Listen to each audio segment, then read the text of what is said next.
MSF നേതാക്കളെ കള്ളക്കേസിൽ കുടുക്കിയ police നടപടി അംഗീകരിക്കാനാവില്ല. ശക്തമായ പ്രക്ഷോഭങ്ങൾ ഉണ്ടാകുമെന്ന് മുസ്ലിം ലീഗ് ജില്ലാ ജനറൽ സെക്രട്ടറി കൂടിയായ ഹമീദ് മാസ്റ്റർ MLA. MSFന്റെ ജില്ലാ പ്രസിഡന്റ്, അതുപോലെ തന്നെ വള്ളിക്കുന്ന് നിയോജക മണ്ഡലം പ്രസിഡന്റ് അർഷദ് കിബീർ മുതുപറമ്പ് അവരെ ഇന്നലെ അറസ്റ്റ് ചെയ്താണ്.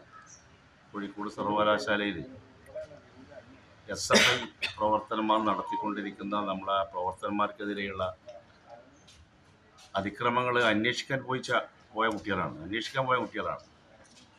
അപ്പോൾ ആ കള്ളക്കേസിലൊക്കെ കുടുക്കിയിട്ടാണ് അവരെ അറസ്റ്റ് ചെയ്തിരിക്കുന്നത്.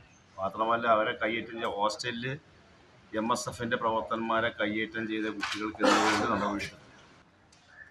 അപ്പോൾ ഇതിനെതിരെ ശക്തമായുള്ള പ്രതിഷേധ യോഗങ്ങളൊക്കെ നടന്നുകൊണ്ടിരിക്കുകയാണ്. ഈ 30-ാം തീയതി സർവകലാശാല മാർച്ച് സംഘടിപ്പിച്ചിട്ടുണ്ട്.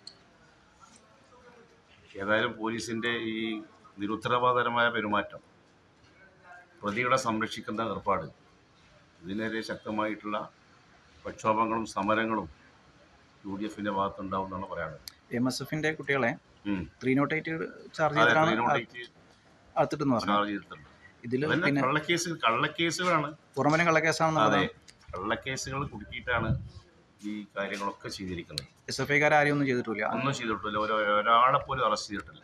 പാർട്ടി ഇതിനെതിരെ പ്രതിഷേധ പരിപാടികളല്ലോ ഉണ്ട്. പ്രതിഷേധ പരിപാടികൾ നടന്നുകൊണ്ടിരിക്കുകയാണ്. നാളെയും മറ്റന്നാളൊക്കെ പരിപാടികളുണ്ട്. MSF നേതാക്കളെ ജയിലിൽ സന്ദർശിച്ചതിന് ശേഷം ന്യൂസ് 99നോട് സംസാരിക്കുകയായിരുന്നു അദ്ദേഹം. അബ്ദുറഹ്മാൻ രണ്ടത്താണി, വെട്ടം ആലിക്കോയ തുടങ്ങിയവർക്കൊപ്പമാണ് അദ്ദേഹം തിരൂർ സബ് ജയിലിൽ എത്തിയത്. ന്യൂസ് 99 തിരൂർ.